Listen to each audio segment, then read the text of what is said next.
Franz Reichelt, February 4, 1912. Paris awakens to frost and anticipation. Franz Reichelt, a 34-year-old Austrian tailor, stands at the base of the Eiffel Tower, wearing what he believes will revolutionize aviation forever, a wearable parachute suit of his own design. For months, Reichelt had tested his invention using dummies dropped from windows. The results were mixed, but early aviation was claiming lives weekly, and pilots desperately needed a way to survive aircraft failures. Reichelt was convinced his parachute overcoat was the solution. The authorities had granted him permission for a dummy test from the first platform, 187 feet above the ground. But as cameras rolled and crowds gathered, Reichelt made a fatal decision. He wouldn't use a dummy. He would be the test himself. Witnesses described his hesitation, standing at the edge for 40 agonizing seconds, wind whipping his coat. Friends begged him to reconsider. But Reichelt had staked his reputation, his life savings,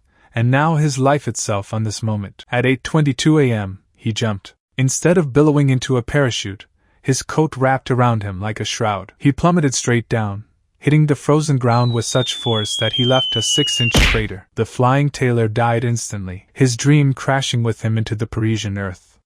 Isadora Duncan, September 14, 1927. The French Riviera gleams under Mediterranean sunshine. Isadora Duncan, the revolutionary American dancer who scandalized the world with her free-flowing performances, prepares for what should be a simple evening drive through Nice. At 50, Duncan remained the epitome of artistic freedom. Her signature flowing scarves and Grecian-inspired costumes had made her famous worldwide. She danced barefoot when women wore corsets, moved with natural grace when ballet demanded rigid form. But her trademark scarves, those beautiful, flowing silk scarves, would become her executioner. That evening, Duncan climbed into an open-top Bugatti Type 37 with her mechanic, Benoit Falchetto. She wore a long, hand-painted silk scarf, a masterpiece that flowed dramatically. As Falchetto started the engine, Duncan turned to friends and reportedly uttered her final words, "Farewell, my friends. I go to glory." It was dramatic, theatrical, perfectly Isadora. She had no idea how prophetic those words would prove. As the Bugatti accelerated, Duncan's magnificent scarf began to dance in the wind. But as the car picked up speed,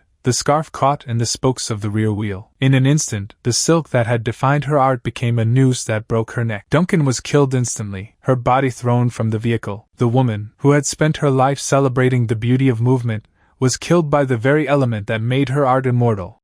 Tommy Cooper, April 15, 1984. Her Majesty's Theatre in London buzzes with anticipation for Live from Her Majesty's. Among the performers, Tommy Cooper, the beloved British comedian-magician whose bumbling magic tricks and infectious laugh had entertained millions for decades. Cooper was known for tricks that deliberately went wrong, turning failure into comedy gold. His massive frame, booming laugh, and distinctive red fez made him instantly recognizable. But at 63, years of heavy drinking and smoking had taken their toll on his heart. That night, Cooper performed his usual routine, but midway through his act, something went genuinely wrong. Cooper suddenly clutched his chest and collapsed backward onto the stage curtain. The audience laughed harder. They thought it was part of the act, but behind the curtain, Cooper was dying of a massive heart attack. For precious minutes, as his life ebbed away, the audience applauded what they believed was brilliant physical comedy. Paramedics rushed on stage, but it was too late. Tommy Cooper died as he had lived, in front of an audience,